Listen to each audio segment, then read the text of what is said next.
My family hid my real father for an inheritance. I grew up with one rule drilled into me: blood decides everything. My grandmother said it constantly: blood stays, blood inherits, blood forgives.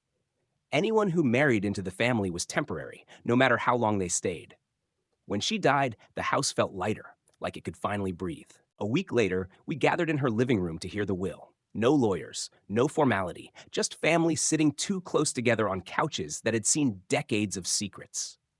Everything went exactly as expected at first. The house to my mother, the savings to my uncle, jewelry split between the daughters. No shock, no drama. Then the executor mentioned one final condition. If anyone challenged the will, a sealed letter would be read out loud. My grandmother's words, untouched. Everyone laughed. She loved controlling people, even from the grave. My uncle challenged it immediately. He always believed the house should have been his. The room went silent as the envelope was opened. The letter was short. It said blood mattered because not everyone at that table shared it. It listed names. Mine was last. According to the letter, my father wasn't my real father. My mother knew. My grandmother knew. Everyone knew, except me. The house wasn't left to my mother out of love. It was left to buy her silence. I watched my family avoid my eyes while the executor finished reading. I felt something in me crack, but no one moved. No one spoke. The will could still be finalized, he said, if there were no objections. That's when I realized the inheritance wasn't the punishment. Living with the truth was. I didn't say anything after the letter was read. I didn't scream, didn't cry, didn't storm out like people do in movies. I just sat there, staring at the carpet, realizing every childhood memory had quietly shifted shape. The executor asked if anyone objected so the will could be finalized. No one spoke. The silence felt rehearsed, like they'd practiced it long before my grandmother ever died. When the meeting ended, people stood up too fast, chairs scraping, excuses spilling out of their mouths. Work, traffic, headaches. No one looked at me, except my dad, the man who raised me. The man who taught me how to ride a bike, who showed up to every school event, who defended me when teachers said I was too difficult. He didn't touch me, didn't hug me.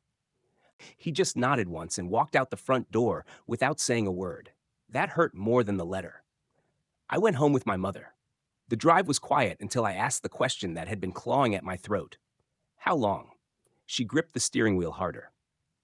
Before you were born. I asked who he was. She said his name like it tasted bad. A coworker, married, older, a mistake she fixed by staying with my dad. My grandmother found out when I was a baby. She threatened to expose everything unless my mother played along. Stayed married, stayed quiet, raised me as if nothing happened. And Dad? I asked. She didn't answer. That told me everything. He didn't know. At least, not back then. That night, I couldn't sleep. Every memory replayed itself differently. Family dinners where my grandmother watched me too closely. Arguments between my parents that never quite made sense. Why my grandmother always insisted I look nothing like him. The next morning, I went to my dad's house. He answered the door looking smaller, like something had collapsed inside him overnight. I told him I didn't care about DNA, that he was still my father, that nothing changed. He laughed, but it wasn't kind. Everything changed, he said. I just didn't know it yet. That's when he told me the part no one else knew. Years ago, he had suspected. The timing didn't line up. My grandmother made comments. He confronted my mother once. She denied everything. My grandmother backed her up, told him he was paranoid, jealous, unstable. She even threatened to ruin him financially if he ever brought it up again. He chose peace. He chose me. I stayed because I loved you, he said. But knowing they all knew that I was the joke at the table, he shook his head. That's different. He asked me if I wanted a DNA test. I said yes. The results came back a few weeks later. Negative, no biological connection. I cried, not because I lost him, but because I saw the grief on his face when the last sliver of doubt disappeared. He hugged me anyway, hard, like he was afraid someone would take me away. My mother begged me not to tell anyone, said it would destroy the family. I asked her what family she meant. My uncle stopped speaking to me completely. The inheritance had been finalized, and he didn't want reminders of the cost. My grandmother's friends avoided me at the funeral, like infidelity was contagious. Then the man named in the letter reached out. My biological father. He said he'd always wondered. Said my grandmother paid him once to stay away. said he thought it was for the best. He wanted to meet, wanted to explain. I didn't respond. I didn't need another man telling me he chose comfort over truth. Months passed.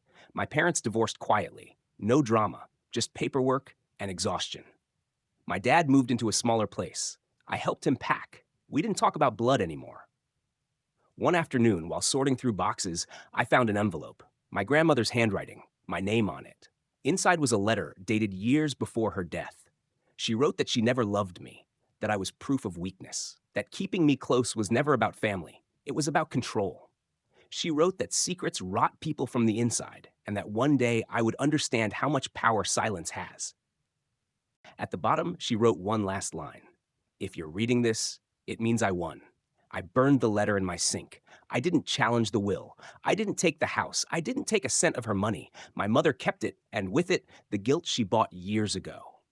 My dad and I still talk, still celebrate holidays, still choose each other. He's my father in every way that matters. As for blood, I learned something my grandmother never understood. Blood doesn't decide who stays. Truth does.